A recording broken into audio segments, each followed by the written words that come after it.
very good morning to everyone.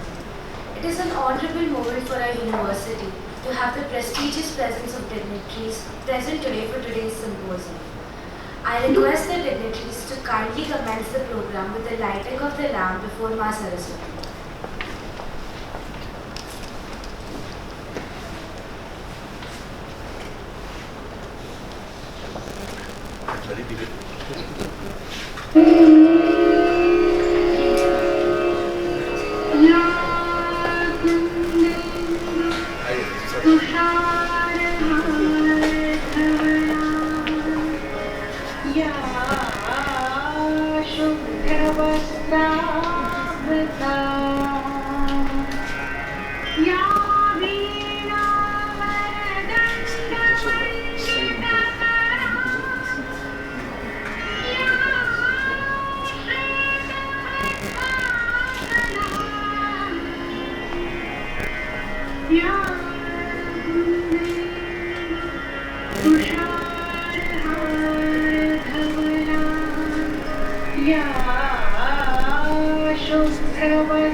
Honorable dignitaries are requested to grace the dais.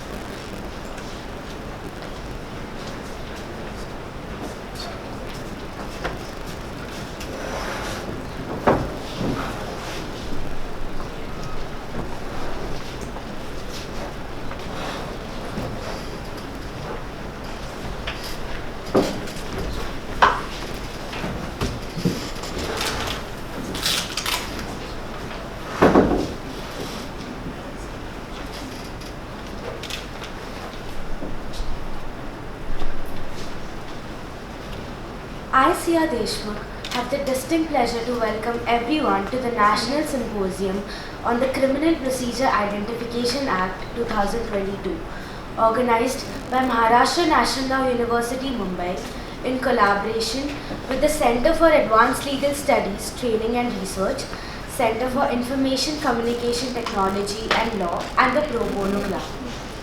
We welcome you all and are excited to see so many participants attending in person and speakers who are dedicated to educating the next generation lawyers. As a courtesy to others, we kindly request you to keep your phones on silent mode and maintain decorum throughout the session. For the purpose of this event, we kindly remind you to wear your identity stickers and try to make the symposium more enjoyable and informative for all. If you have noticed, today we asked you to put your name and blood group on the identity stickers. Now imagine if the state had access to not only your blood group, but also your blood samples, iris and retina scans, fingerprints and more sensitive information. How comfortable would you be with this?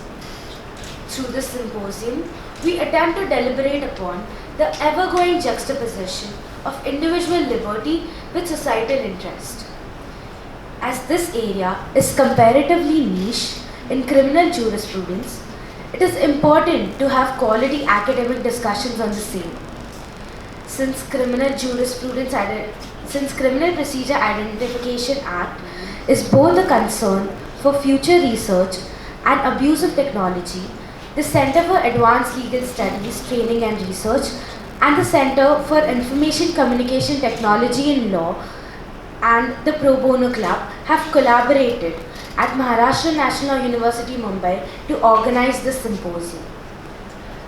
I would request our Vice Chancellor Sir to felicitate Shri Rajendra Surya Prasad Trivedi, Honorable Cabinet Minister of Gujarat, with a memento as a token of respect. Ex-cabinet, ex, or former. Apologies, sir.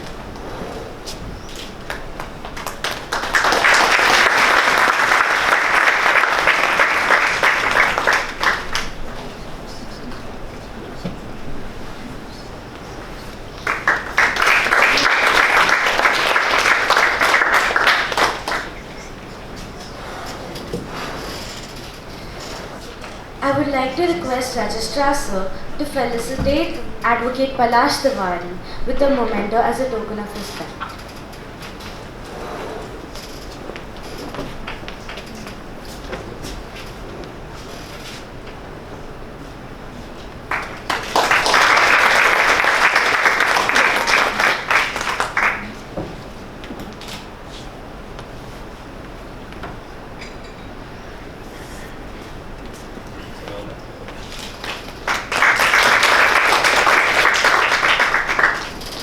I would like to request Dr. Harita Bangali to felicitate Ms. Shriya Rastogi.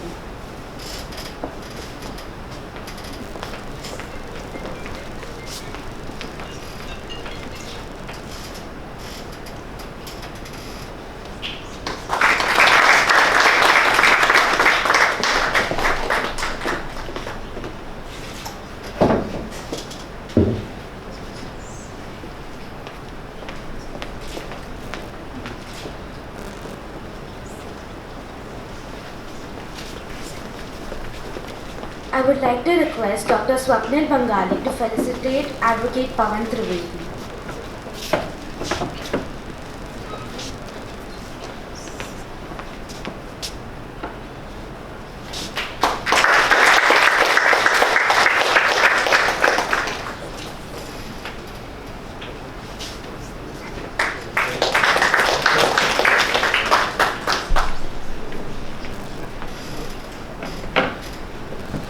Thank you.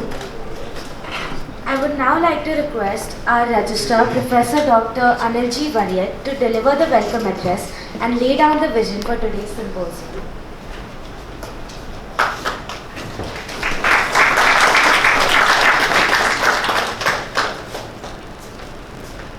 Respected Chiefest of the day, Advocate Rajendra Trivedi ji, our Honorable Vice Chancellor, Professor Dr. Dilip Mukhi sir, other guests, distinguished guests, Sri Palash Tiwari, Ms. Shriya Rastogi, Advocate Pawan Trivedi, members of the faculty, staff, and the students, and all the guests of our assembly, a warm good morning to you all. At the outset, I like to congratulate the Culster, the Pro Bono Club, and all the knowledge partners for organizing such a fruitful discussion, a very significant discussion on a subject of little bit controversy again. I recall when the criminal investigation, it's an applied science, because it has to do a lot of things with the administration of the country, dispensation of criminal justice,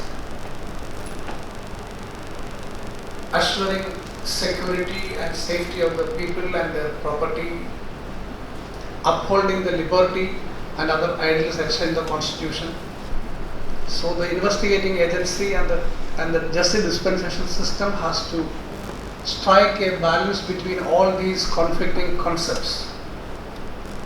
And in olden days, the police, in every police station, they used to maintain something called MO file, a modus operandi file, which was very helpful in tracking the criminals. But the nature of the crimes have changed. The operational area of the crimes have changed. The profile of the criminals have changed.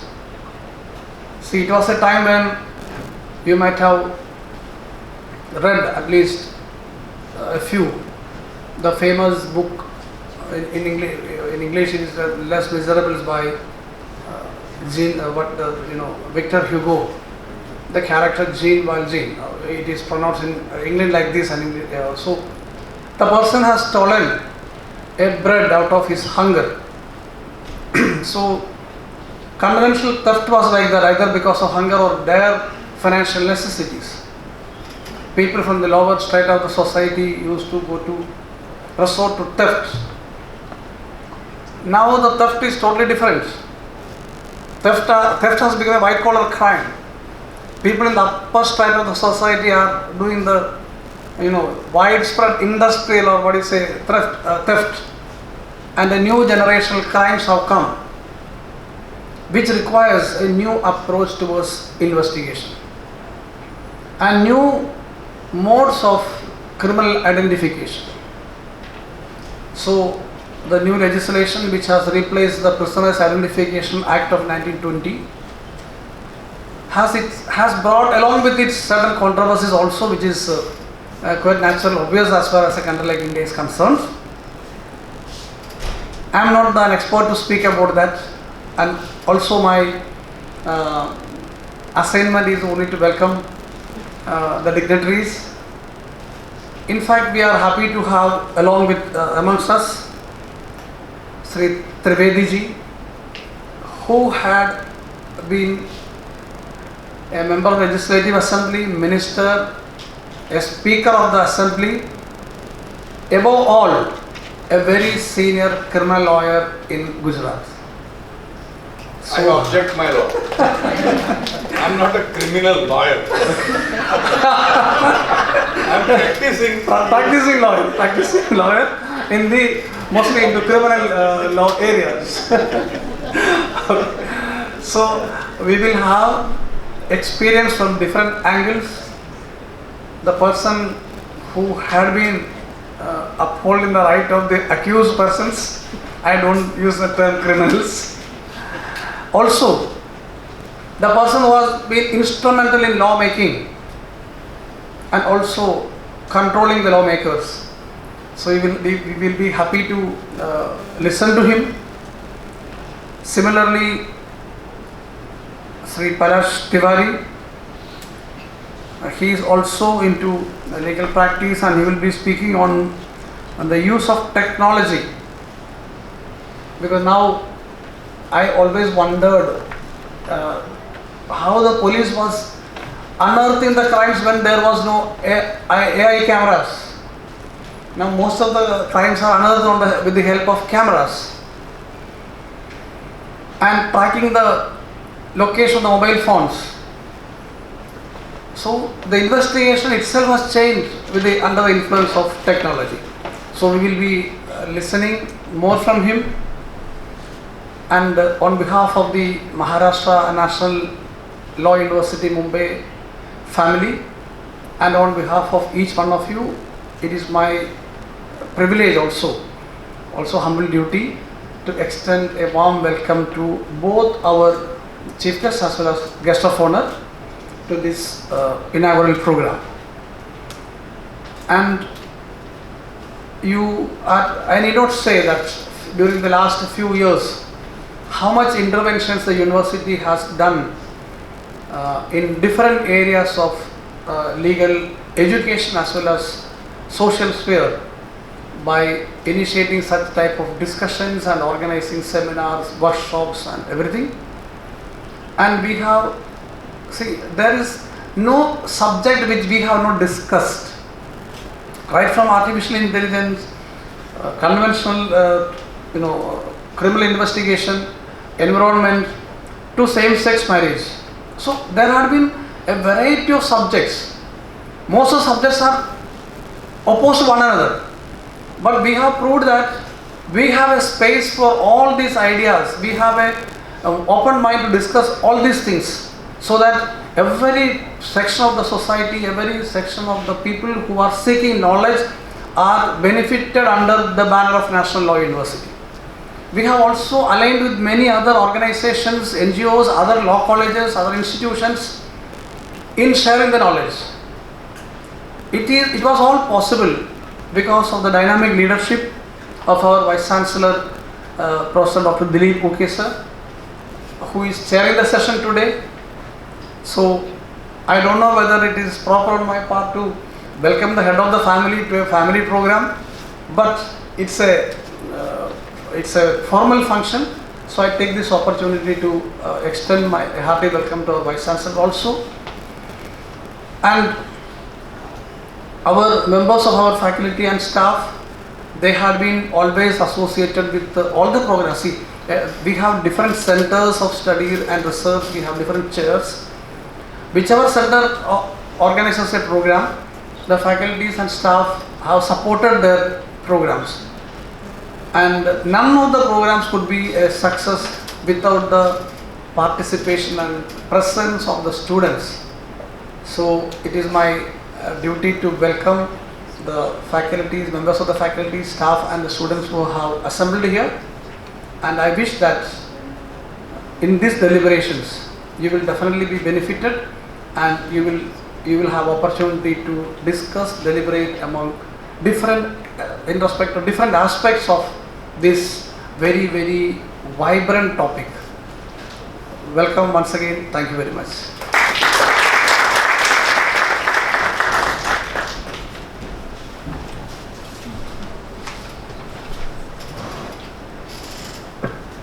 Thank you so much, sir, for your kind words.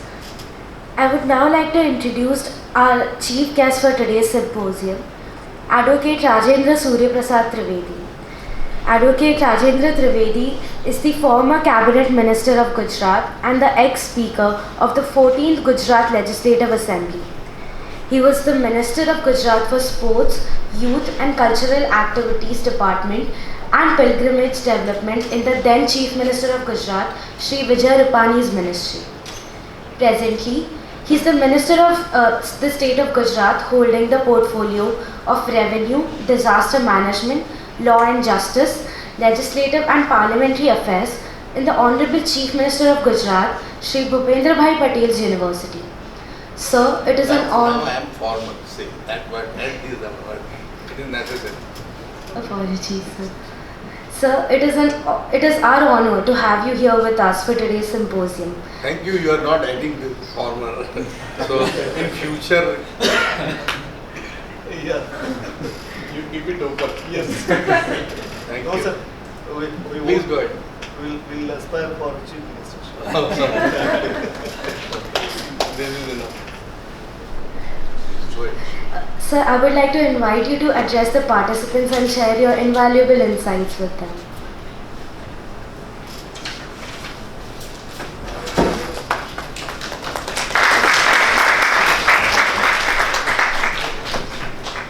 Namaskar. Some reflection? Say namaskar. Thank you.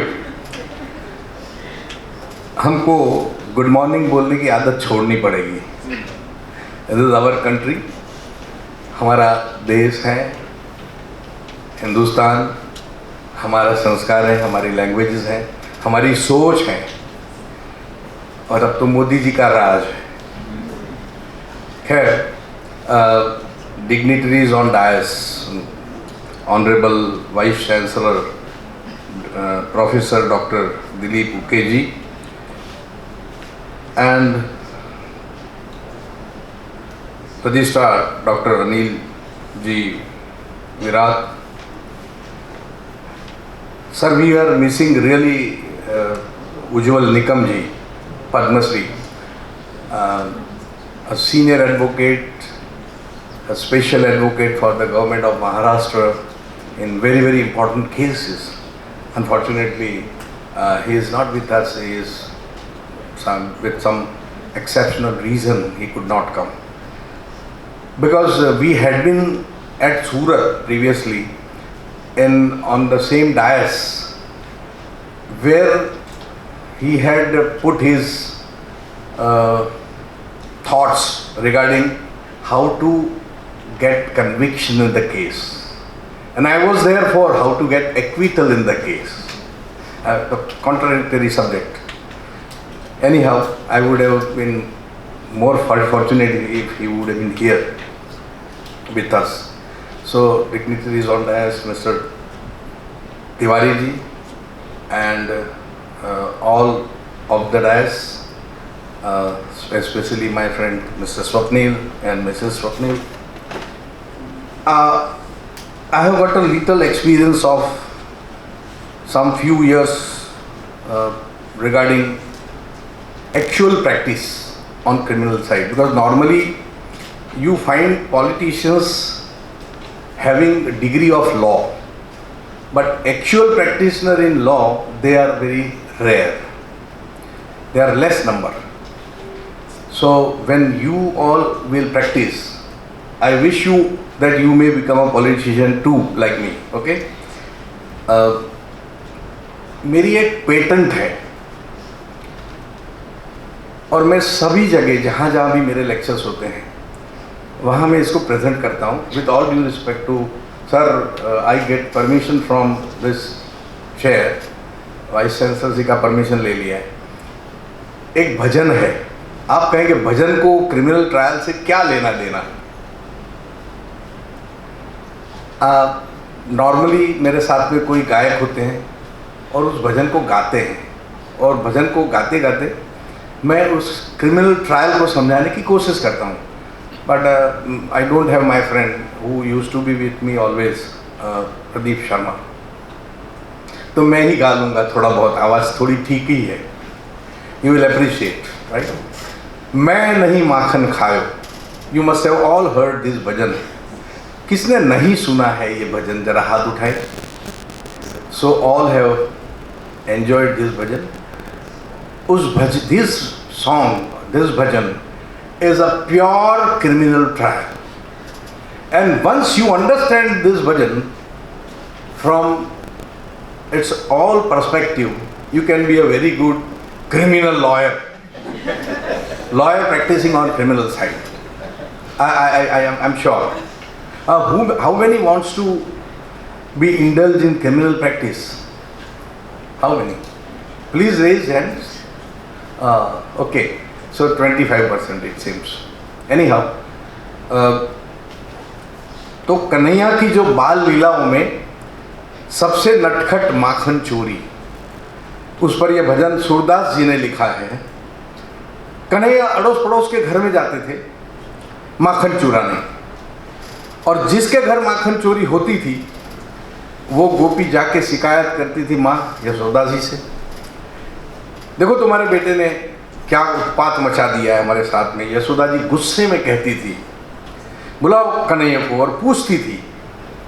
तो कन्हैया बोले बड़े भोलेपन में, this all words are very important. Kanhaiya is accuse here, you know. जज is Yashoda Maiya, complainants are gopis. अब बड़े भोलेपन में, so accuse is required to be in trial bhola. कोई कनिंगनेस चेहरे पे दिखनी नहीं चाहिए. बड़े भोलेपन से कहते थे कि ये तो सब बहाना है, ये सब झूठी है, झूठी गवाही दे रही है, झूठी कंप्लेन कर रही है. बात तो ये है कि ये लोग मुझे देखने आए हैं, देखने का ये बहाना ढूंढ लिया है. अब हुआ क्या एक दिन कि कन्हैया ने अपने घर में ही माखन चोरी की और माँ यशोदा ने देख ली. तो स्वाभाविक माँ पूछ बैठी, कन्हैया तुमने माखन खाया है क्या? अचानक पूछा था. तो कन्हैया ने बोला मैंने नहीं माखन खाया, मैं नहीं माखन खायो. माखन खाया क्या? That is a charge frame in criminal trial. Kanhaiya is charge with theft of a makhan. चोरी का इल्जाम लग गया उसके ऊपर, और कन्हैया कहता है कि मैंने नहीं खाया माखन. So I don't plead guilty. So this is a whole criminal trial proceeds like this. थोड़ा सा गा के भी सुनाऊंगा, मैं कोशिश करूंगा, थोड़ा इंटरेस्ट रहेगा इसके लिए। मैं नहीं माखन खायो मैया मोरी, मैं नहीं माखन खायो। दोनों जानते थे कि माखन तो खाया है, तो उनके मुख से एक बार निकल गया कि मैं नहीं माखन खायो, आई डोंट प्लीड गिल्टी। तो अब सिद्ध करना है कि मैं गुनहगार नहीं हूं, I am not to be convicted. तो डिफेंस रखना पड़ता है। When you say I don't plead guilty in trial, therefore you must have some defence. तो वो डिफेंस, पहला डिफेंस रखा, भोर भयो गैयन के पाछे, तूने मधुबन मोहे पठायो, चार प्रहर बंसी बन भटक्यो, सांझ परे घर आयो, मैया मोरी मैं कब माखन खायो। ये डिफेंस कौन सा है? आपको नहीं बोलना चाहिए, I need it from students. It is a plea of alibi that I was not here, I was not at the spot of occurrence or spot of incident, I was somewhere else. So this is one defense which if available must be taken. बाद में क्या हुआ, ये तर्क उनका नहीं चला, माँ ने मुंह बिगाड़ लिया, तो दूसरा तर्क दिया, you must have alternative defence also in criminal trial. आपके पास में दूसरा ऑल्टरनेट होना चाहिए। अगर जज आपका एक डिफेंस एक्सेप्ट नहीं करते हैं तो you must have some other defence also. तो वो कहने लगे मैंने माखन नहीं खाया, तुम्हें तो मालूम है कि मैं तो छोटा सा बालक हूँ, छोटे से मेरे हाथ पैर हैं, और माखन तुम कहाँ टांग के रखती हो। अब इसको क्या कहते हैं, इट इज ऑल्टरनेटिव डिफेंस ले रहे हैं। मैया मोरी मैं बालक बहियन को छोटो छोटो, ये छीको किस विध पायो। तो आटलो नानो माणस छू, छोकरो छू नानो, आम तो आ ऊपर लटकावीने माखण राख्યું છે, મેં કેવી રીતે ખાધું, મારે તો હાથે ના પહોંચે ત્યાં। This is alternative defense. This is a probability also. It's a defense of probable defense that yes it is true, छोटा बच्चा हाथ का कैसे पहुंचा, खाया ही नहीं मैंने। So this is a defense which was taken. ये circumstantial evidence भी इसको कहेंगे हम। माँ मुस्कुरा दी, इशारा किया, कन्हैया क्यों बात बना रहे हो, ये जो मुंह में माखन लगा है वो कैसे लग गया। कन्हैया ने सोचा आज तो मैं फंस गया हूं। अब मुंह पे माखन लगा हुआ है, उसको क्या कहते हैं मालूम है, इसको incriminating evidence. This is incriminating evidence which involves you in a crime but directly connected with crime. तो उसके लिए क्या करना चाहिए, जब इंक्रिमिनेटिंग एविडेंस आपके खिलाफ में आता है in trial against the accuse, तो आपको प्रॉपर लीगल स्वॉलोएबल एक्सप्लेनेशन देना चाहिए। द जज शुड बिलीव हाँ ऐसा हो सकता है। अब ये क्या एक्सप्लेनेशन दिया है कन्हैया ने, देखिए, ये मैया ये ग्वाल बाल सब बैर पड़े हैं, बरबस मुख लपटायो, रे मैया मोरी मैं नहीं माखन खायो। ये हमारे जो ग्वाल बाल हैं उनके साथ में खेल रहे थे, झगड़ रहे थे, तो किसी ने खाया हुआ माखन मेरे गाल पे लग गया है, ये मैंने नहीं खाया है, मेरे खाने से नहीं लगा है। So this is explanation is always required if some evidence, incriminating evidence is there. Suppose in a murder case, blood is there on the shirt of the accuse, तो उसका एक्सप्लेनेशन देना बहुत जरूरी। If this part is proved then you have to explain how that blood has come, whose blood is this, how you get out of it. तो कोई असर नहीं हुआ माँ के ऊपर ये एक्सप्लेनेशन के बाद, तो क्या करना चाहिए, ये थोड़ा इंटरेस्टिंग बनाते हैं इस बात को। अब कन्हैया ने माँ की खुशामद करना चालू कर दिया। We have to please the जज बाय सेइंग साहब आपके जैसा अनुभवी कोई जज आज तक हमने देखा ही नहीं, आप बड़े विद्वान हैं, आप बड़े ज्ञानी हैं, आप तो कायदा कानून के बहुत जानकार हैं, हम तो अभी जूनियर हैं, सो यू हैव टू, मस्का मारना बोलते हैं ना उसको, तो जज को मस्का मार रहा है कन्हैया, अरे हाँ मेरी मैया, अरे प्यारी मैया, मेरी मैया अति भोली मैया, मेरी मैया सुंदर सुंदर मैया, मैं गाने को इसको ठीक से नहीं गा पाऊंगा, मेरी प्यारी प्यारी मैया, कैसी न्यारी मेरी मैया, मैया तू जननी, मैया तू जननी मन की अति भोली, इनके कह पति आयो रे मैया मोरी। आमना इनके गोपियों के कहने पे तुम मेरे पे इल्जाम लगा रही हो। अब बहुत सारी तारीफ कर दी माँ की, फिर भी माँ नहीं पिघल रही है, जज नहीं पिघल रहे हैं, तो क्या करेंगे आप? कुछ तो करना पड़ेगा, थोड़ा गुस्सा दिखाया। Sometime you have to be aggressive also, not against the जज बट अगेंस्ट द प्रोसीजर। तो कन्हैया कैसे गुस्सा दिखा रहा है, ये ले अपनी लकुटी कमलिया, तूने बहुत ही नाच नचायो, मैया मोरी मैं नहीं माखन खायो। अब ऐसी बात कह दी एक कन्हैया ने बाद में कि कोई माँ नहीं सुन सकती, तो उसने कहा मैया तेरे कुछ भेद उपजी हैं, तूने मोहे जानो परायो जायो, मुझे पराया जाना तुमने, मुझे यहाँ से न्याय मिलने की उम्मीद नहीं लग रही है। Last application sometime advocate gives transfer application. This is transfer application.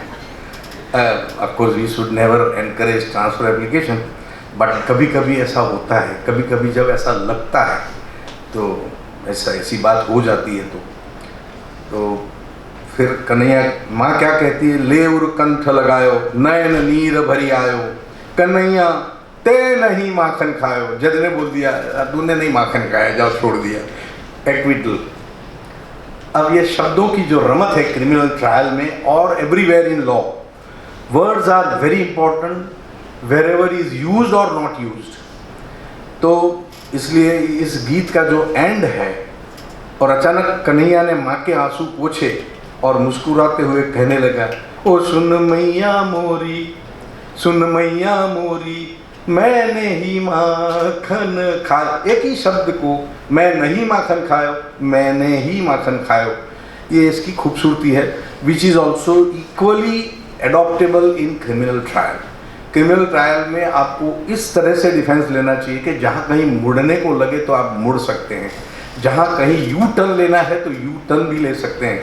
खैर, now we are on the subject. मुझे बहुत अच्छा लगा कि आपने ऐसा सब्जेक्ट चुना है, मैं आपको बहुत बहुत अभिनंदन देता हूँ दिस नेशनल लॉ यूनिवर्सिटी को, कि जिसमें आपने 102 साल के बाद में एक नया कानून आया आइडेंटिफिकेशन का, और सिंपोजियम में ये सब्जेक्ट आपने रखा है।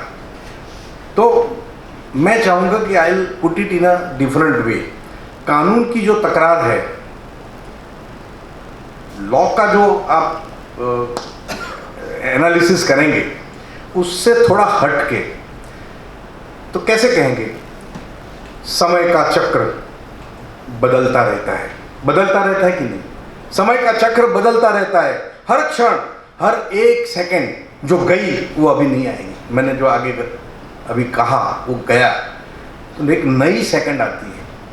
सो समय का जब चक्र जब फिरता है तो आगे आगे घूमता है, वापस कुछ नहीं आता और बदलता है।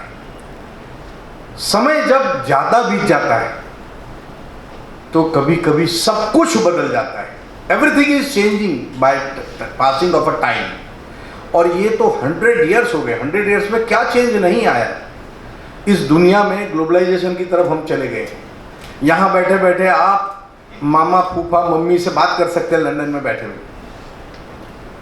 कहीं भी आप देख भी सकते हैं और बात कर सकते हैं। You feel presence without having actual presence with you.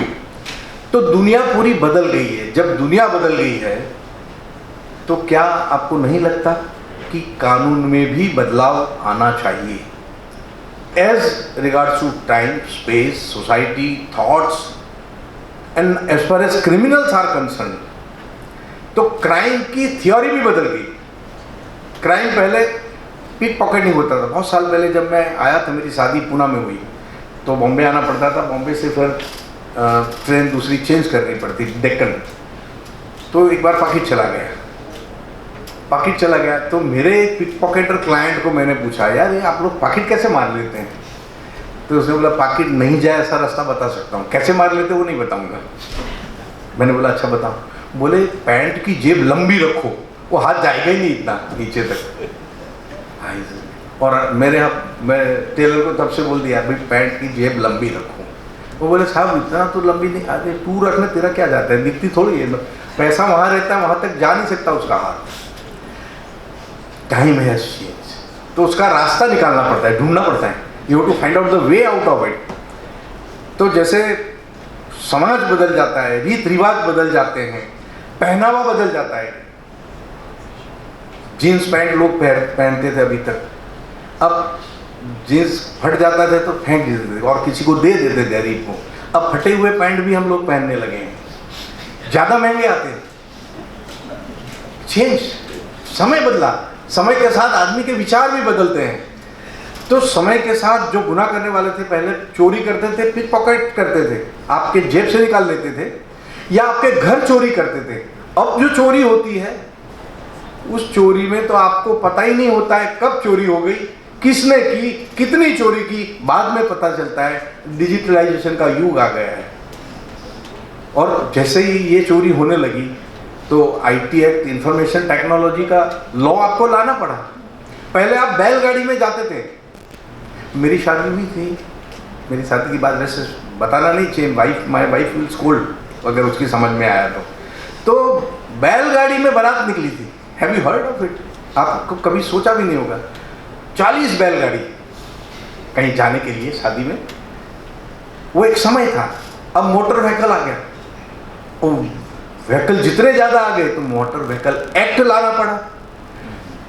तो कहने का तात्पर्य है कि समय बदलता है, उसके साथ दुनिया भी बदलती है, कानून भी बदलता है। तो 100 साल एक बहुत बड़ा स्पान है कि जिसमें ये स्पान होने की वजह से पूरी दुनिया में आपको नया कानून लाने की ज़रूरत खड़ी हुई।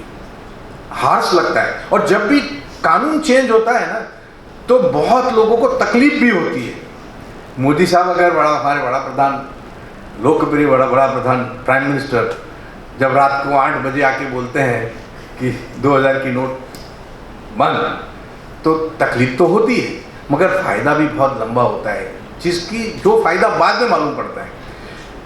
क्रिमिनल को आइडेंटिफिकेशन में लाने के लिए, इसके कवर के अंदर लाने के लिए ये तरीका ढूंढा गया है, मैं ऐसा समझता हूँ। वैसे अगर हम कहेंगे कि सब लोगों को अब बारी बारी में हाथ पूरा काला करो, प्रिंट दो, फुटप्रिंट दो, फिर आपकी आइरिस स्वैब दो, ये सब ब्लड का टेस्ट दो हमको, ये सब अगर मांगेंगे तो हैवॉक हो जाएगा। मगर कानून के जरिए अगर कुछ करते हैं और अगर ये सोसाइटी के लिए हेल्पफुल है तो क्यों नहीं करना चाहिए? It is helpful at large, but अभी उसका ऐसा लगता है कि ये तो बहुत बड़ी दिक्कत वाली बात है।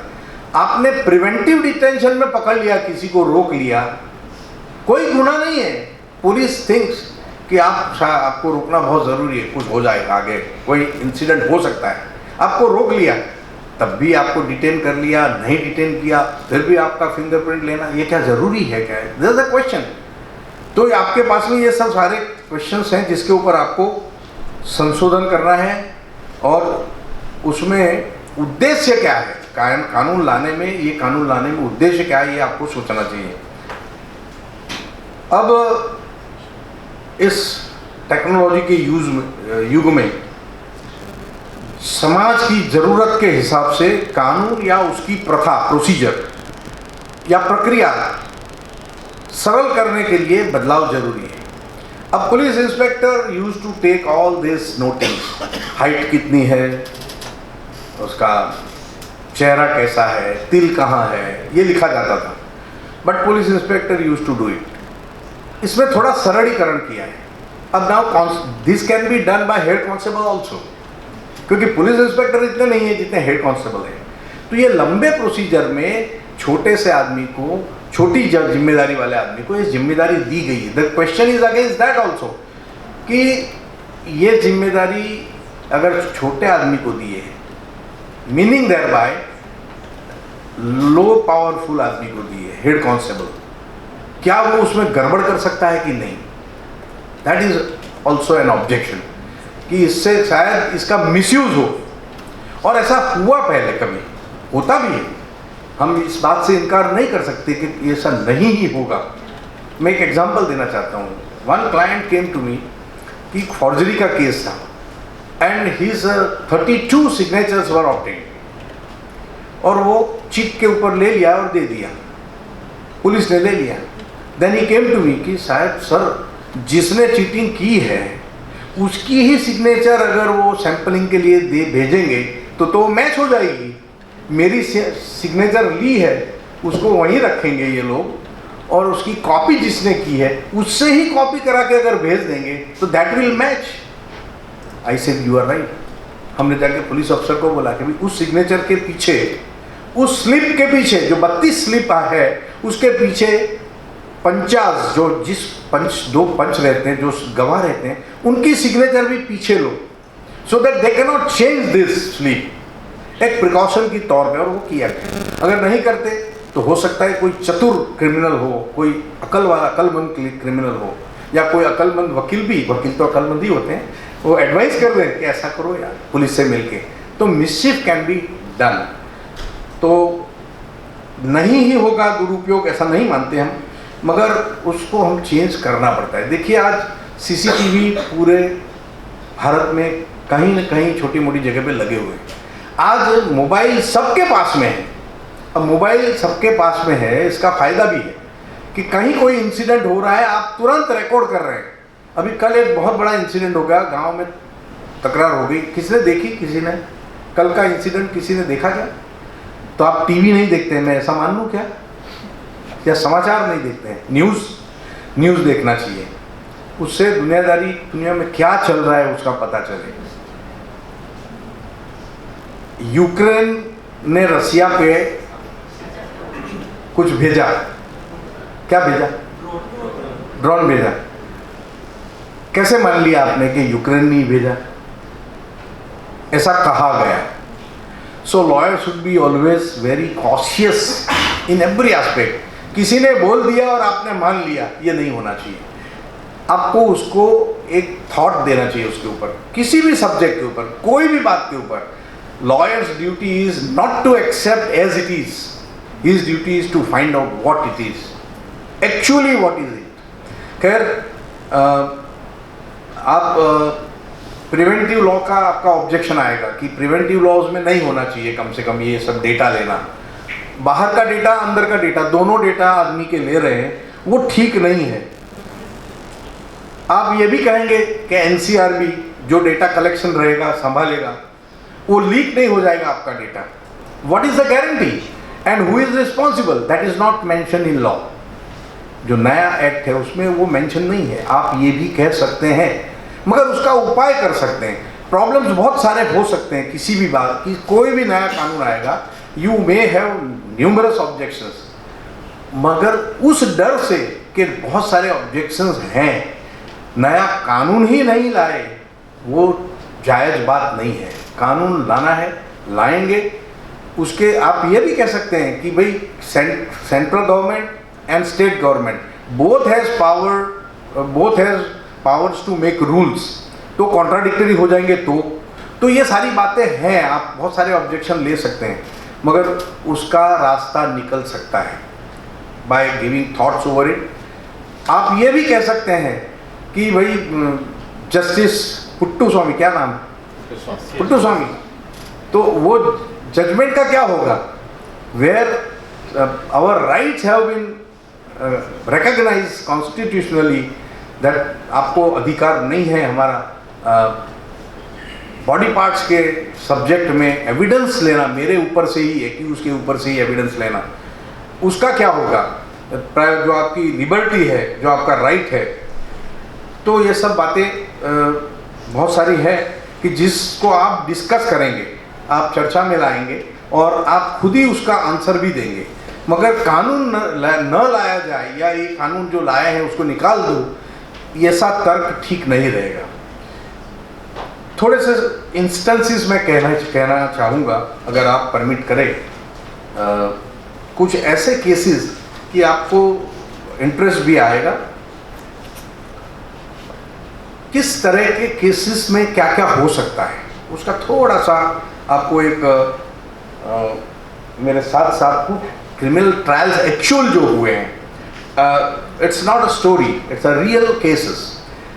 एक कालका कहार करके एक्यूज था, गणेश विसर्जन का प्रोसेसन निकला हुआ था, कहीं नाचते थे, उसमें झगड़ा हो गया दूसरे के साथ, दूसरे ने उसको कहीं झापड़ मार दिया, उसने बाजू में चाय की रैकड़ी खड़ी थी उसमें से चाकू लेके मार दिया उसको, एक ही घाव में ही एक्सपायर्ड। तो पानी चाहिए, lawyer should be always hot, गर्म रहना चाहिए, ठंडा नहीं। चाकू मार दिया तो पुलिस स्टेशन का पुलिस इंस्पेक्टर ने उसको रात को पकड़ा, शाम को इंसिडेंट हुआ अंधेरे में थोड़ा, रात को he was arrested, he was beaten for some time. Next day the higher police officer came and he started beating him. उसका कोई रिश्तेदार था, उसने मुझे फ़ोन किया कि राजेंद्र भाई, ये आपके अब क्लाइंट हैं और उसको पुलिस मार रही है, एंड यू सेव हिम। अब पुलिस के पास जाएंगे तो पुलिस 2 डंडे आपको भी मार सकती है, फिर आप कंप्लेन करते रहो, मगर ऐसा होता है। सो अपनी प्रेस्टीज भी बचानी होती है।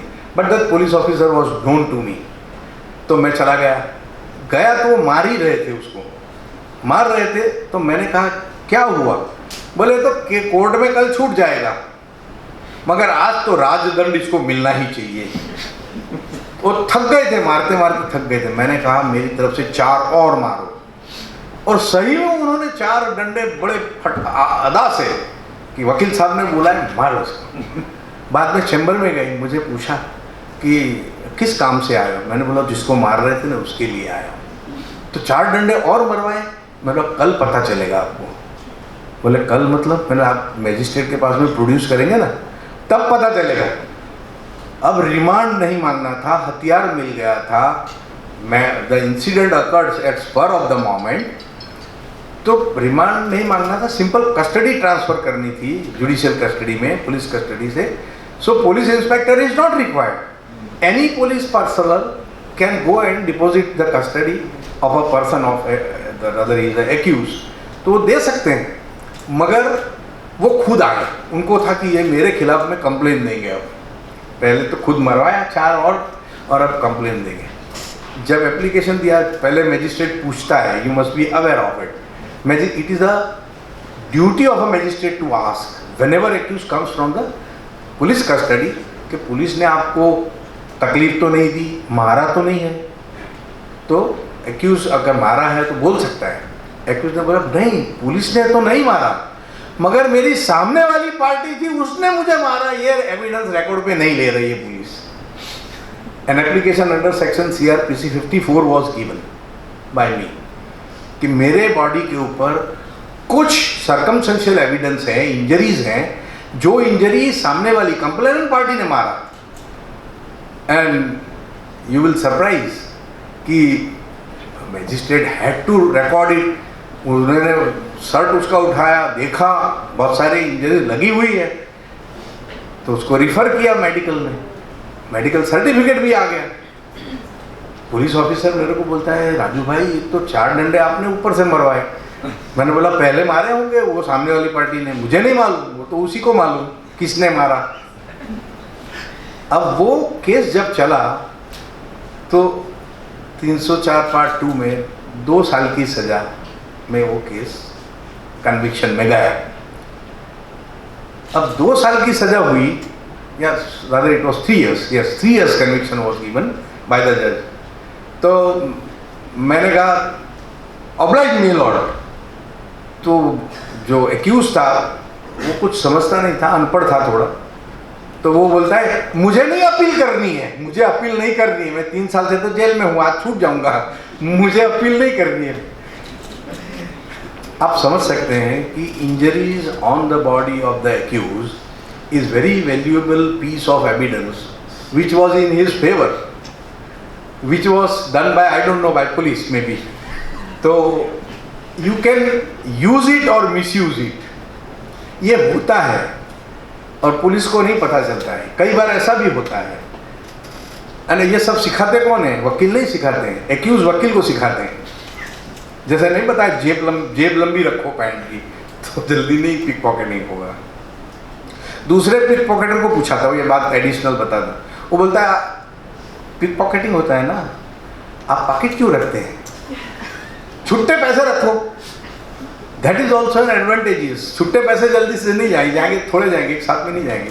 छुट्टे पैसे भी एक साथ में नहीं रखो, वो भी अलग अलग थप्पी करके रखो। खैर, तो दूसरा एक केस आपको ऐसा ही, अब्रू सिंधी मर्डर केस। मेरे पास बहुत सारे केसेस में कंडक्ट किए हैं, murder cases on behalf of accuse only. Abru Sindhi murder case में क्या हुआ कि जुआ खेल रहे थे, देवर गैम्बलिंग, 4 दोस्त मिलके खेल रहे थे। उसमें कहीं उसने एक को कुछ बोल दिया, तो उसने उसको चाकू मार दिया, वो मर गया। खेलने वाले भाग गए। वहाँ पे एक विटनेस था, इंपॉर्टेंट विटनेस था, उसका नाम था मुकेश अहमदाबादी। वो अहमदाबाद का था, Mukesh Ahmedabadi, he was also criminal. अब पुलिस ऑफिसर के पास में एक्यूज को प्रेजेंट करना था। वो पुलिस अफसर ऐसे थे कि वो बिना मारे छोड़ते नहीं थे, बड़ा पिटाई करते थे। अब तो बहुत मतलब पुलिस भी रिस्ट्रिक्ट हो गई है, या तो गोली मार दो या तो ना मारो, बिल्कुल ना मारो, कुछ भी ना करो, क्योंकि मार दिया तो मर गया, अगर मारा तो कोर्ट में बोलेगा जाके साहब मारा मेरे को, बहुत सारा। खैर, उसको संबंध था, मैंने पुलिस अफसर को बोला साहब उस केस में 2-3 दिन से अखबारों में आ रहा है कि पुलिस पकड़ ली नहीं है, पुलिस के हाथ में आ नहीं रहा है, मारना नहीं आप, मैं उसको आपके पास भेज देता हूँ। एक्यूज चला गया उनके पास में, तो उसको पूछा कि हथियार जो रामपुरी चाकू से मारा था वो कहाँ है चाकू, तो चाकू भी दे दिया, साहब ये चाकू, और ब्लड लगा हुआ था चाकू के ऊपर। फिर ट्रायल पे केस चलने पे आया, जब केस चलने पे आया तो उसका रिपोर्ट आया फॉरेंसिक साइंस का, तो ब्लड उसमें जो मरने वाला था उसी का ब्लड था उसके ऊपर। अब एक्यूज मुझे बोल रहा है कि सर उसके ऊपर तो मैंने, उंदर होता है ना, घूस होता है बड़ा, मालूम है, माउस इतना बड़ा वाला जो आता है, 2 आते हैं, एक तो छोटे रहते हैं, बड़ा वाला सीवर रैट, उसको मार के उसका खून लगा के दिया था। ये आदमी का और मरने वाले का खून इसमें कहाँ से आ गया है ना? Who made this improvement? Naturally police. तो पुलिस ये कर सकती है, आपके बॉम्बे हाईकोर्ट ने कहा है, that the reported judgment of Mumbai high court itself, Bombay high court का जजमेंट है कि police can sprinkle blood on the weapon of the accuse. ऐसा होता है। वो कैसे होता है, थोड़ा सा प्रोसेस भी बता दो। मालूम है किसी को कैसे होता है? मालूम नहीं। मरने वाला तो कपड़े पहने रहता है नॉर्मली, उसका ब्लड जो यूज होता है तो कपड़े पे ब्लड लगता है। सॉल्ट जो होता है उसको सैचुरेटेड सॉल्ट बनाते हैं, पहले पानी डाल के, उस पानी से रुई डाल के उसको कपड़े से ब्लड पोंछते हैं, then it is again rubbed on the weapon, तो वो खून वहाँ से यहाँ आ जाएगा। जब वो फॉरेंसिक साइंस में जाएगा एग्जामिनेशन में, तो दिखाएगा कि इसके ऊपर मरने वाले का ब्लड है। तो पुलिस ऐसा करती है। अब उसके खिलाफ उसने और एक रास्ता निकाला। वो पुलिस ऑफिसर हंस रहा था, that police officer was laughing, कि आपने वो कोड का, उंदर का ब्लड लगाया, उसमें एनिमल का ब्लड लगाया, हमने कैसा उसको ये कर दिया। तो बाद में जो रामपुरी चाकू था, तो एक्यूज ने आके मेरे कान में कुछ कहा कि साहब और भी कुछ है अपनी फेवर में। तो क्या है? बोले चाकू की जो ऊपर की धार है, जो मोटी रहती है, नीचे पतली रहती है, शार्प रहती है, ऊपर थोड़ी मोटी रहती है, रामपुरी चाकू जो बड़ा होता है, उसके ऊपर जो विटनेस है उसका नाम लिखा हुआ है। बोले ये कहाँ से आ गया? उसका चाकू तुम्हारे पास कहाँ से आ गया? बोले वो सब मत पूछो साहब, अरे भाई उसका चाकू नहीं आया तो उसका नाम तो लिख सकते हैं हम उसके ऊपर। तो उसके ऊपर जो बर्तन के ऊपर नाम लिखने के लिए जो आता है ना, what you call, engraving machine. हाँ, तो एनग्रेवर से उसके ऊपर MKS लिख दिया। मुकेश अहमदाबादी उसका पॉपुलर नेम था, मगर मुकेश शाह उसका प्रॉपर नाम था, and he was a criminal. अब वही ओनली आई विटनेस था, so we had a case. और उसके जब उसने दिया तब उसके ऊपर ऑयल लगा के दिया, वो हार्ड ऑयल जो हो जाता है उससे वो भर दिया, लिखने के बाद में भर दिया, तो पता नहीं चला। अब हंसने का बारी हमारी थी पुलिस ऑफिसर के साथ में। उसको ऐसा अब 2 साल के बाद केस चलने को आता है तो सूख गया, ऐसा 2 बार किया तो निकल गया, और उसमें साफ पढ़ सकते थे आप MKS। मैंने बोला मुकेश भाई आपको मुकेश आपका शॉर्ट फॉर्म MKS होता है? बोला हाँ। ये आपका चाकू है? हाँ, मेरा कौन सा चाकू है? नहीं, अपना नाम लिखा हुआ है, आप हमेशा ये चाकू पे अपना नाम लिख के रखते हैं, और आपने मारा और आप भाग गए, इसका अपने बचने के लिए इसका नाम दे रहे हैं। द केस वॉज ओवरटर्न, और केस छूट गया। आप ऐसा मत करना।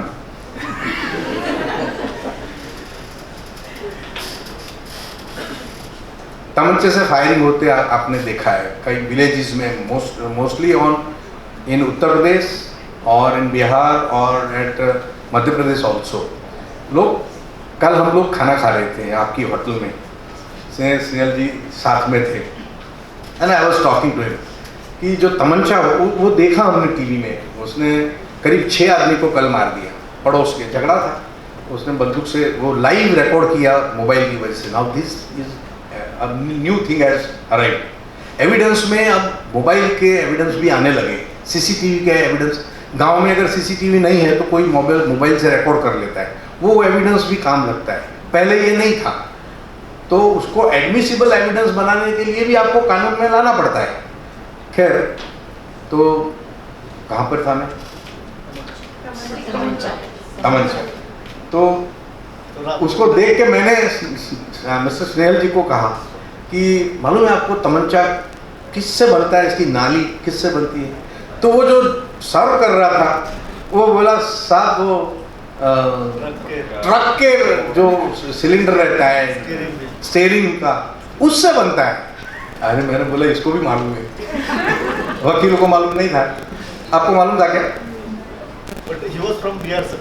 And then I asked, you are right, sir was with us. तो हमने उसको पूछा कहाँ के हो? बोले बिहार का हूँ। So they all know, क्योंकि जो पाइप होती है तमंचा की, वो अगर मजबूत नहीं है तो वो फट जाएगी फूटने के समय। तो वो जो आपका ट्रक का जो ड्राइविंग वो रहता है स्टीयरिंग, उसका जो पाइप है वो बहुत मजबूत रहता है। खैर, तो क्या करते हैं, एक कल्प्रिट ने, एक्यूज ने बताया साहब आप चिंता मत करो, केस छूट जाएगा। अरे मैं बोल सकता हूँ केस छूटेगा कि नहीं छूटेगा, तू कैसे बोल सकता है? बोले साहब देखो, जब गोली मैंने मारी वहाँ पे तो मर गया, लोग भाग गए, मैंने उसमें से गन को वहीं छोड़ दिया, दूसरा कारतूस डाल दिया वहाँ पे। जो कारतूस दूसरी गन से फायर हुआ था वैसा कारतूस डाल दिया। अब पुलिस ने मुयानी पे, मौके की जगह पे, क्राइम ऑफ अकरेंस की जगह पे से उसको भी लिया और कारतूस को भी ले लिया, उनका काम खत्म हो गया। पुलिस ज़्यादा सोचती नहीं है, कभी कभी नहीं सोचती। तो उसने जब FSR में रिपोर्ट आया तो पता चला कि इस तमंचे से ये कारतूस फायर हुआ ही नहीं है। द एलिगेशन वाज कि यहाँ फायरिंग हुआ। तो केस इस तरह से भी छूट जाते हैं। कुछ ऐसे केसेस हैं जो आपको थोड़ा बताना चाहता हूँ कि जिसमें पुलिस कैसा कर सकती है, उसका एग्जांपल एक बता दो। एक रेप केस में ओल्ड जेंटलमैन वाज देयर और उनके घर में काम करने वाली बाई, उसने एलिगेशन लगाया कि ये काका ने मेरे साथ में ऐसा किया। The man was aged 80 years, है ना। अब रेप का case, police arrested that old gentleman. अब पुलिस ने क्या किया, केस मजबूत करने के लिए मौके की जगह पे बैंगल्स तोड़ के डाल दिया। मगर वो भूल गई कि अगर रेप का कुछ वो कृत्य करने में बैंगल्स उसकी लेडी की टूट गई, तो उसको तो हाथ में लगेगा ना कहीं, वो बात भूल गई। तो उसके हाथ पे तो कुछ नहीं था। She was examined by the doctor. मगर पुलिस, और only because of that part the old man was not given bail. मगर लास्ट में जब उसको मेडिकल में ले जाया गया तो वहाँ पता चला कि he is not capable of doing any sex, so therefore he was ultimately granted, old man was granted bail. कहने का तात्पर्य ये है कि पुलिस कुछ भी कर सकती है। आपने देखा होगा कि बुलडोजर पहले चलता था, अब एनकाउंटर चलता है। पुलिस कुछ भी कर सकती है। कोई गोली चलाएगा तो पुलिस बैठी थोड़ी रहती है, पुलिस फायर काउंटर करेगी। तो एक छोटा सा केस, वो आप केस में फॉरेंसिक का कितना भी एविडेंस हो, मगर आपका क्रॉस एग्जामिनेशन बहुत सब्सटेंशियल, ताकतवर होना चाहिए एंड टू द पॉइंट होना चाहिए।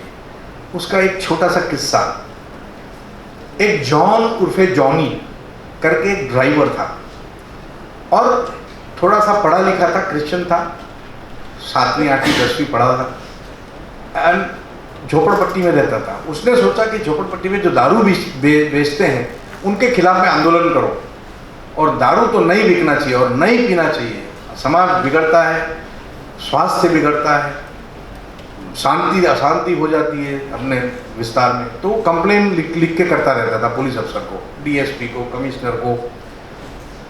एक दिन दारू बेचने वाली लेडी ने क्या किया कि खुद के ऊपर थोड़ा केरोसिन डाल दिया।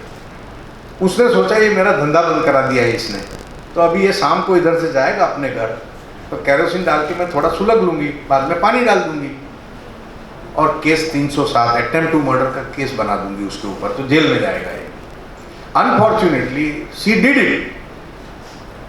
हॉस्पिटल में गई, हॉस्पिटल में उसने दवाखाना वर्दी होती है जहाँ डॉक्टर वर्दी फर्स्ट इंफॉर्मेशन लिखती है। First information bye police is different thing, but this is first information in actual sense. Doctor के पास वो लिखाती है कि जॉन उर्फे जॉनी ने मेरे पे केरोसिन डाला और मुझे सुलगा दिया। Then police approach the hospital, took a complaint in detail, और उसके बाद में क्या हुआ कि डाइंग डिक्लेरेशन उसका एग्जीक्यूटिव मैजिस्ट्रेट ने लिया, सब में लिखाया उसने। Unfortunately she died. Now the case had become so strong that the accused cannot get acquittal in any sense. मगर घर में एक छोटा बच्चा था 5-6 साल का।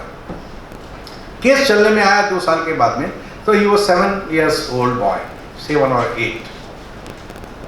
Shortest chief examination in my life. I have conducted numerous cases, criminal trials, numerous murder cases. ऐसा केस कभी नहीं आया मेरे चलाने में, मेरे देखने में भी नहीं आया, जिसमें 3 लाइन का चीफ एग्जामिनेशन हो और क्रॉस एग्जामिनेशन 4 लाइन की हो। छोटा बच्चा चाइल्ड विटनेस को कोर्ट ने पूछा, झूठ बोलोगे तो क्या होगा? बोले भगवान मारेंगे, पाप लगेगा। तो child witness understands the sanctity of oath करके जज allowed the witness to be taken on oath. उसको ओथ दे के केस शुरू हुआ। चीफ एग्जामिनेशन में the public prosecutor was very clever. उन्होंने क्या पूछा, उम्र ये सब तो लिख लेते हैं बच्चे की, अप्रॉक्सीमेटली जज भी लिख लेते हैं। ये कौन है? बोले जॉन उर्फे जॉनी। तुम्हारी मम्मी किधर है? बोले वो ऊपर चली गई। मतलब जज takes it in that way, narration की मर गई। कैसे मर गई? Now that child witness is saying, normally kerosene word is used. उसने घास तेल, गैस तेल, actually that word is gas तेल, गैस से बना निकलता हुआ तेल, पुराना वर्ड है, और उसको अपभ्रंश होके घासलेट बोलते हैं लोग वहाँ गुजरात में। यहाँ क्या बोलते हैं मालूम है? हाँ, तो वो लड़के ने बोला कि जॉन उर्फे जॉनी ने घासलेट छांटा, मतलब डाला, और माचिस जलाई, मेरी माँ मर गई। 3 लाइन की चीफ एग्जामिनेशन। अब क्या क्रॉस करेंगे आप बताइए? अब क्या करेंगे क्रॉस? छोटा बच्चा तो बिलीव किया जाएगा, और ये वर्ड यूज किया घासलेट, तो any court will take yes, nobody has tutored the child witness, क्योंकि वो जो वर्ड यूज कर रहा है वो उसकी स्टेटा का वर्ड है, वो जहाँ रहता है झोपड़पट्टी में, इलिटरेट लोग रहते हैं, वहाँ यही वर्ड यूज होता है। अगर कैरोसिन वर्ड यूज किया होता तो कोई बता है इसको सिखाया गया है। अब क्रॉस क्या करेंगे आप बताइए? Have you got any idea कि ऐसे सिचुएशन में आप cross examination, and I had to cross, मैंने पहले तो सोचा था ये पूछूंगा वो पूछूंगा, जज ने पहले ही बोल दिया mister Trivedi don't shout while asking any question, he is a very too small a child, पहले ही उसकी फेवर में हो गए। And I will not take deposition in the court, in my chamber I will take the deposition. ठीक है sir, क्योंकि जज के मूड को खराब आप नहीं कर सकते। हाँ ठीक है सर, चैम्बर में लेंगे। नहीं, मैं आराम से पूछूंगा। ये सीखने की है। Cross examination is to be learn by experience, and robust experience collect करने के बाद में आप जो चाहे वो जवाब मिल सकता है। तो मेरे ध्यान में आया कि the boy thinks that I am an advocate, he is अ जज। ये इसका जो थॉट है, इसका थॉट प्रोसेस, उसको पहले ब्रेक करो। अगर मैं बालक बन जाता हूँ, मैं छोटा बन जाता हूँ, मैं भी लड़का उसके जैसा बन जाता हूँ, तो काले कोट में मुझे देखता है तो विटनेस को, छोटे से बच्चे को तो यही होता है ना, तो बहुत बड़ा ख्वाब है। मगर बच्चे बन जाए तो the first question which I asked, गोटी खेलते हो? गोटी खेलते हो? बोले हाँ। अब हमारे गुजराती में वर्ड है टिंची, खेलते हो? टिंची मतलब बहुत छोटी जो गोटी आती है ना, वो खेलते हो? बोले हाँ। और टेब्बो, टेब्बो मतलब बड़ा, बिग वन, वो भी खेलते हो? हाँ। अड्डील हो जाता है? अड्डील मतलब टच हो जाता है एक दूसरे से? बोले हाँ, अड्डील हो जाता है। अच्छा, कौन सा कैसे खेलते हो? बोले ऐसे। बोले ये हाथ कौन सा? तो उसको नहीं समझ में था कि ये राइट हैंड है, लेफ्ट हैंड है। गुजराती में जमणो, गुजराती में बोलते हैं जमणो, इसको बोलते हैं डाबो। मैंने उसको बोला ये जमणो, तो बोलता है जमनो, ये डाबो। तो डाबो नहीं बोल पाता था, बाबो। ये जमनो, ये डाबो। तुम्हारी माँ के हाथ, कौन से हाथ में मास्टिक? दिवासड़ी। गुजराती में पूछा, दिवासड़ी तारा मम्मी ना कया हाथ में आती? ये हाथ में थी या ये हाथ में? बोले ये हाथ में थी। केस छूट गए, मम्मी के हाथ में थी। बच्चा बन गया ना मैं अगर उसा तमें आप, ये मम्मी आपकी चली गई, बाद में आप कहाँ थे? मामा क्या थे? बोले हाँ। फिर मामा ने आपको बताया क्या बोलना है? नहीं, क्योंकि सिखाया है। हमको तो मालूम है वो सीख के ही आया है। क्या सवाल पूछेंगे, उसका क्या जवाब देना है, वो सिखाते लॉयर्स। मैंने, I confess before you all great students of future lawyer, कि हम 3 केस में I was with prosecution, and all the 3 cases, because of I tutored the witness, the conviction was there in all the 3 cases. और मुझे ये पता था कि वही केस अगर मैं लड़ता on behalf of accuse, case छूट जाता था। अगर आप थोड़ा सा भी सिखा देते हैं तो नॉर्मल क्वेश्चंस जो होते हैं लॉयर्स के, वो लगभग सिमिलर होते हैं। कितना भी अच्छा वकील आएगा वो नॉर्मली, फिर उसको तोड़ना पड़ता है। तो एक बहुत अच्छी बात बता रहा हूँ आपको। एक एक्टर है, चाइनीज एक्टर, क्या नाम उसका, कुंग फू का, जैकी चैन की एक पिक्चर आई थी पहले, ड्रंकन मंकी कुंग फू। किसने देखी? आपने देखी?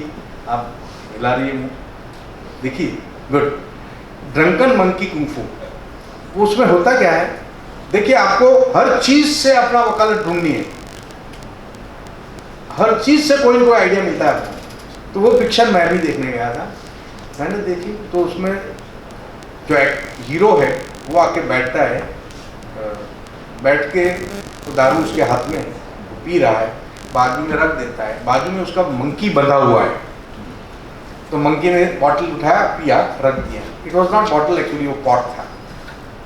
फिर वो उसने दूसरी बार पिया, रख दिया। फिर मंकी ने पिया, तो मंकी ने 3 बार दारू पी लिया, तो मंकी को नशा चढ़ गया। अब ये तो उठ के अंदर घर में चला गया, और उतने में कोबरा आया, और मंकी सांकल से बंधा हुआ था। अब मंकी भाग नहीं सकता, और कोबरा उसको एक ही अगर बाइट ले लिया तो मर जाएगा। अब बचता क्यों है? बचता इसलिए है कि वो ड्रंकन था, क्योंकि एक्चुअली जब मंकी ऐसे जा रहा है तो सांप को मालूम है, कोबरा को मालूम है कि ये ऐसे जाएगा तो वो उस तरफ वो करेगा, but because he was drunken वो ऐसा जाने की वजह उल्टा गिरता है तो वार खाली जाता है। तो मैंने बोला ये क्रॉस एग्जामिनेशन अच्छी है, drunken monkey cross examination. I created that. Witness जो जहाँ ट्यूटर्ड होकर विटनेस आते हैं, जहाँ पे काबिल एडवोकेट विद प्रोसिक्यूशन अपीयर होते हैं, और वो 3 केस के बाद में मैंने छोड़ दिया। I never appeared with prosecution in any case, क्योंकि हमारे सिखाने की वजह से अगर किसी को कन्विक्शन होता है वो ठीक नहीं है। तो ये ड्रंकन मंकी कुंफू में क्या होता है कि विटनेस को सेटल नहीं होने देने का।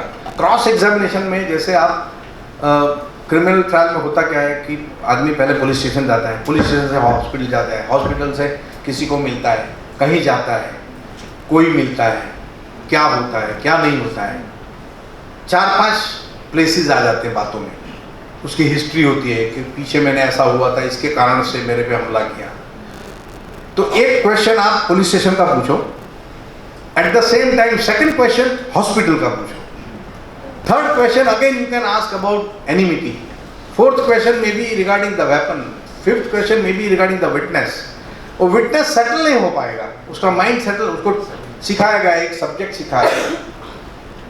तो इस तरह से ये क्रॉस एग्जामिनेशन आपकी अपनी एबिलिटी होती है, आप खुद सोचते हैं किस तरह से पूछेंगे, उसका आप खुद ही चिंतन करते हैं, तो उसमें आपको बहुत अच्छा रिजल्ट मिलता है। जहाँ तक कानून की बात होती है, ये तो लिखा हुआ है कि ऐसा है तो ऐसा है, इससे केस नहीं छूटेगा। Acquittal you get if you can change the whole scenario. और उसके लिए क्या करना चाहिए? इन पास्ट डेज, मैं अपनी बात करूं 44 साल पहले, 44 ईयर्स बैक, होता क्या था, पुलिस इन्वेस्टिगेट करती थी, पुलिस इन्वेस्टिगेट करने के बाद में चार्जशीट फाइल कर दी थी। अब पुलिस भी बिगड़ गई है। पहले जो पुलिस थी कुछ ऑनेस्ट रहती थी, अब पुलिस को भी इंटरेस्ट हो गया है कि किसी तरह से कन्विक्शन हो जाए, इसलिए वो विटनेस नहीं है उसको विटनेस खड़ा कर देती है। इसलिए क्या करना क्या चाहिए आपको? पैरेलल इन्वेस्टिगेशन करना चाहिए। नाउअडेज मेरे सीनियर को दूसरे सीनियर बोल रहे थे कि ये राजू भाई, आपका राजेंद्र भाई, मुझे आप पॉपुलरली नोन एज राजू भाई वकील, ये राजू भाई पुलिस का इन्वेस्टिगेशन के साथ साथ में इन्वेस्टिगेशन करता है। तो बोले अब टाइम हैज चेंज, समय बदल गया। अगर पुलिस कुछ गलत कर सकती है तो उसको मीट विद करने के लिए आपको at the same time investigation as a lawyer करना पड़ेगा। आप फीस ज़्यादा चार्ज करिए, क्लाइंट अच्छा होगा, फीस देगी आपको। You can save somebody, innocent को आप सेव कर सकते हैं, and that is the great achievement. देखो कोई एक्यूज है रियल में और वो छूट जाता है तो हमने कभी उसके हाथ से पैदा नहीं खाया, हमने उसकी कोई गिफ्ट नहीं ली। मगर कोई जब इनोसेंट होता है, and in so many, supreme court has said number of times, innocent ladies, even children's, they are implicated falsely because of रंजिश यानी एनिमिटी। एनिमिटी की वजह से आप किसी को भी डाल देते हैं, किसी एक रहेगा कल्प्रिट, रियल कल्प्रिट 1 या 2, 4 नाम और डाल देते हैं आप अनलॉफुल असेंबली बनाने के लिए। उसमें से जब आप छुड़ा के लेके आते हैं, द रिजल्ट में भी कि उसमें वो भी छूट जाएगा। आपको एक इलिटरेट आदमी का एग्जाम्पल लास्ट में देख के आई क्लोज माई वक्तव्य में बंद करूँगा। अगर आप हाँ कहेंगे तो फिर चालू रखूंगा, ऐसा कोई जरूरी नहीं है। एक आदमी यूपी में अयोध्या के किसी गांव में रहता था। ही हेल्स फ्रॉम वडोदरा। वो जब यहाँ आया अपनी माँ को छोड़ के, पत्नी को छोड़ के गांव से सिटी में, तो वहाँ एक मर्डर हो चुका था उसकी फैक्ट्री में। पुलिस ने उसको अरेस्ट कर लिया, सीधा अरेस्ट करके उसको मजिस्ट्रेट के पास में ले गए। उसका कोई लॉयर नहीं था। Fortunately I was there as a for some other case. अब वो देखो, जब एक आदमी को अपना नेचुरल उसकी बिहेवियर क्या होनी चाहिए, फिनोमेना, अपने बचाव के लिए, अपने डिफेंस के लिए, जब मजिस्ट्रेट पास में पुलिस ने रिमांड मांगा कि साहब ये मर्डर हुआ है, आगे 4 आदमी पकड़ लिए हमने और ये पांचवा है और इसको हमने अरेस्ट किया, हमको रिमांड दो। देखो आदमी क्या बोलता है, वो एक्यूज का कोई लॉयर नहीं है, वो बोलता है साहब ये 5 दिन का रिमांड मांग रही है पुलिस, 10 दिन का रिमांड दो पुलिस को।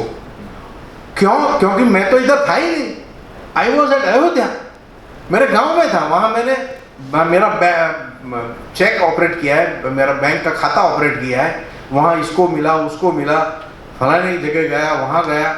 अरे 10-15 दिन से मैं वहाँ था, मेरी टिकट है वहाँ जाने की, रिजर्वेशन, आने की टिकट रिजर्वेशन की है। It was good enough that judge recorded all these things. That the accused is saying so and so, he was not here, he was there. उसको बोला कि तू लिख के दे, बोले साहब मुझे लिखना नहीं आता है, तो जज रोट इट। नॉर्मली क्या होगा, अच्छा तू उधर था पुलिस को बता देना, ठीक है। जज ने व्हाटएवर वाज सेड, जज रिकॉर्डेड इट, और जज ने ये भी लिखा कि पुलिस 5 दिन का रिमांड मांग रही है, वो कह रहा है 10 दिन का रिमांड दो, but this may be investigated at the same time, but it was not investigated ultimately. Then matter came to me later on, मेरे पास में आया मैटर, तब मैंने उसको फर्दर इन्वेस्टिगेशन में लगाया वगैरह वगैरह, और केस पूरा छूट गया। उसकी वजह से बाकी के एक्यूज भी छूट गए, because he was found somewhere else, and all I witnesses together coherently saying कि मर्डर में ये 5 आदमी थे, ये 5 आदमी थे।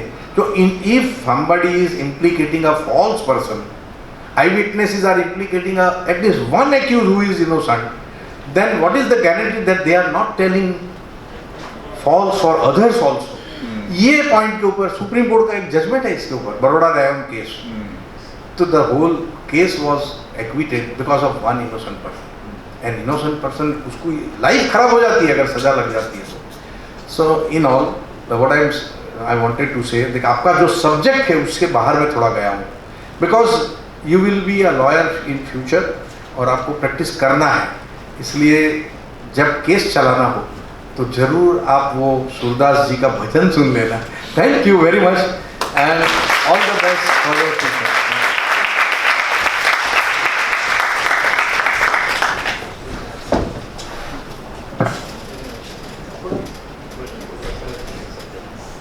Thank you so much, sir, for your words of wisdom. Your innovative way of explaining a criminal trial through the bhajan has made us more curious to learn different aspects of criminal law. I would now like to invite our Honorable Vice Chancellor, Professor Dr. Dilip Uke, to give the presidential address.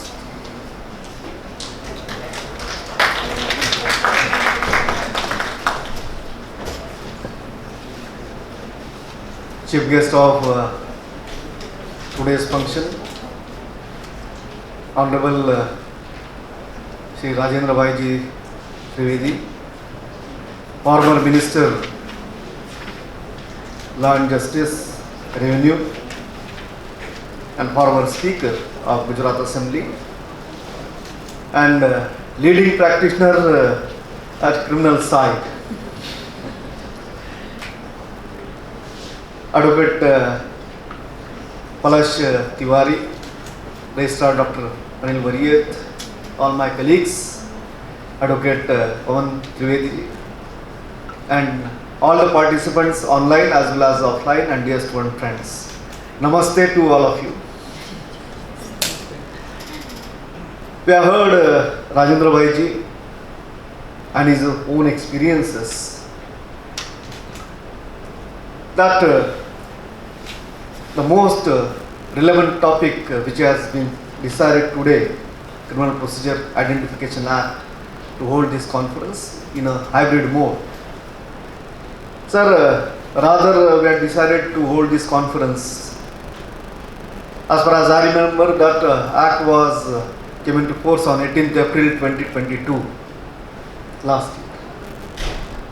And we wanted to be the first one to organize the conference on 29th April 2022 in association with other organization from Gujarat only. However, because of certain reasons, we could not do that.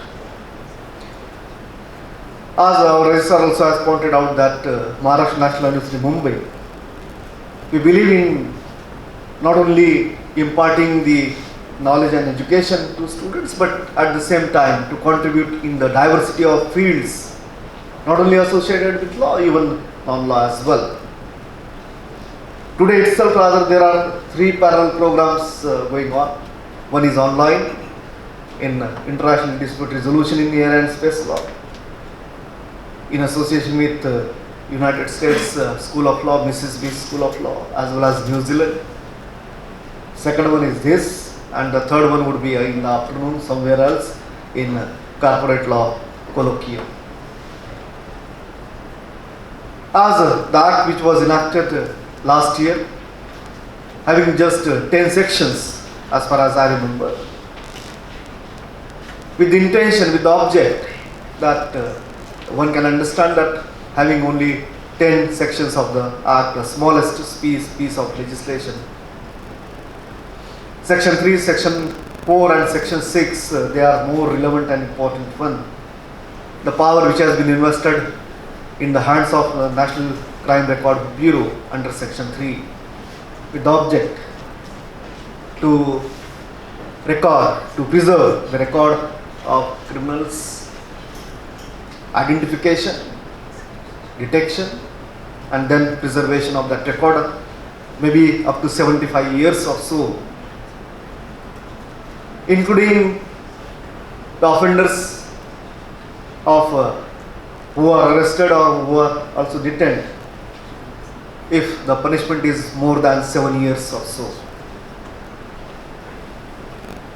However, taking into account the structure of the act, Section 6 makes it an offence, provides it an offence if the offender refuses to give the samples.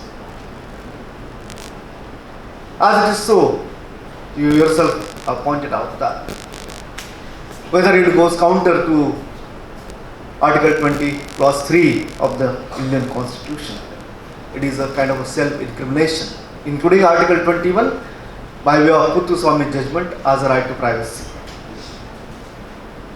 Of course, no doubt, the object is to identify and preserve those things, measurements rather, as it is the term which has been used, the word which has been used by various ways. But there are some debatable provisions which are there, like the 2 things which I have said. As a noted jurist, John Stuart Mill, and his principle of harm principle, which is known as, state is authorized or entitled to intervene in life and liberty of individuals only then when it harms others. Whether that is in line with that harm principle or goes counter to harm principle, I am just throwing these thoughts for the further deliberations and discussions which will take place throughout the day in different sessions. I believe that there are 4 sessions altogether. And secondly, the things which I have already pointed out, that right from Nandini Satpathy, then Selvi and all others. So in different sessions, the paper presentations as well as resource persons and experts would take note of this and would dwell upon the nitty-gritties and the different perspectives and dimensions of these issues. Trivedi sir has lucidly explained the criminal trial, including Kanhaiya's Maine Makhan Kaaye or Maine Hi Makhan Kaaye. Probably had the Indian Constitution been there, Article 20, Clause 3 would have been there, it would have been a self-incrimination on the part of Kanhaiya. Had the Puttaswamy been there, it would have been a violation to his right to privacy probably. In view of this, it becomes imperative, it becomes necessary that the basic reason, basic object to hold this, organize this symposium is that, and that's why, as I said, that there are 3 different programs today. That's the reason why the crowd is a little lesser. Otherwise, we need to make an alternative arrangement also side by hall. That participants, students shall understand the technicalities, nitty-gritties, analyze them properly, interpret them properly, and then make use of those things in future in their career. I am really happy to know that people are willing and wish to enter into the practice, because we truly believe that we are not the institution which makes only corporate lawyers. That is not our object, that is not our goal. We want litigating lawyers. We want even our students to enter into the judiciary, because we need good judges, not only judges, good judges. And these are the occasions, these are the platforms wherein they can learn. This is a kind of a, I would say, not only symposium, a kind of a training program, because the vast experience accumulated over the period of years, 40 plus years of Trivedi sir. Unfortunately, Advocate Padma Shri Ujjwal Nikam sir couldn't make it, a leading public prosecutor and special prosecutor of the government of Maharashtra. It would have been really a treat for all of them, those who are here as well as those who have joined in online mode. And that's why we try to take every step, make every effort to inculcate that kind of not only knowledge, impart not only that kind of knowledge, but even the values. The exposure they may get here, while listening to people like you people. Those things are not there in books, textbooks, or journals. This is a life and live experiences, which makes the knowledge more richer, more valuable. It is not an information, but it is a knowledge. And that is a living knowledge. And that's why we thank you, all of you, for having accepted our invitation. Of course, this is not the vote of thanks. Vote of thanks will be there afterward. But thanks not only for coming out, not only for sharing your knowledge,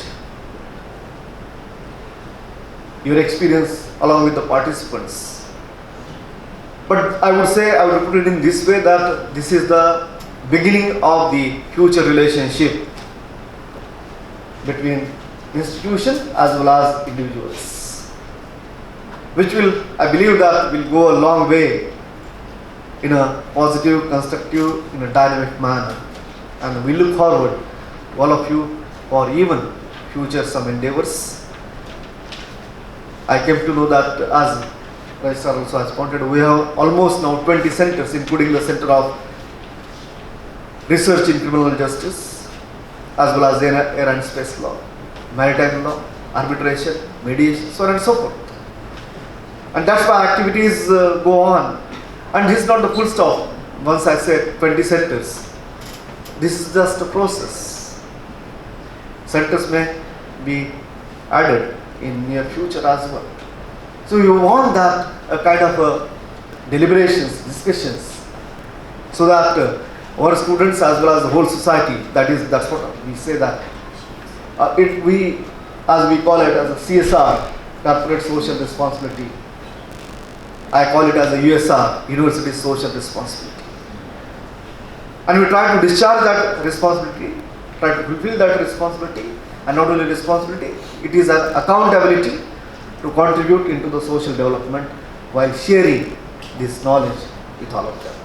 With this, I am hopeful and confident both that sessions which will go on and deliberations which will take place throughout the day would be really beneficial to all of you, to pick some threads from that, and I wish you all the best for the same. Thank you so much.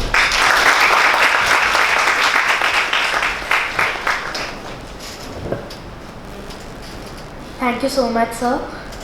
Due to some health issues, Padma Shri Advocate Ujjwal Nikam ji couldn't join us today for the symposium.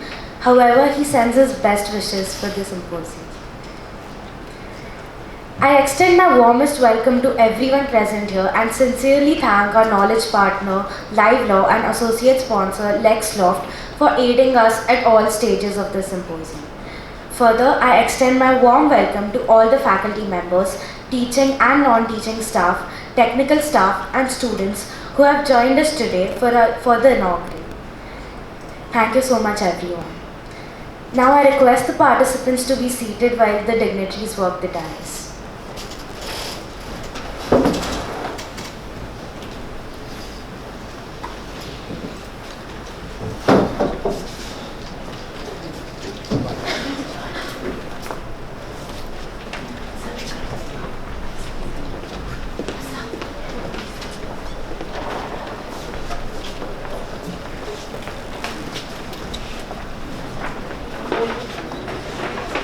All the participants take a note that the first session is going to happen in this conference room only, and the second session will happen in room number 402 on the 4th floor.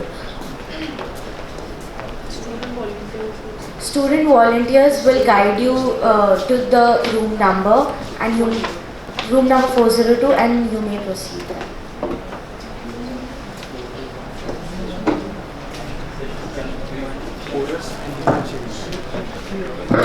LLM executive, please be seated here only. Rest, session 2, people who are presenting there have to walk towards 402. Nishchay will take you. Please take them. Ask them to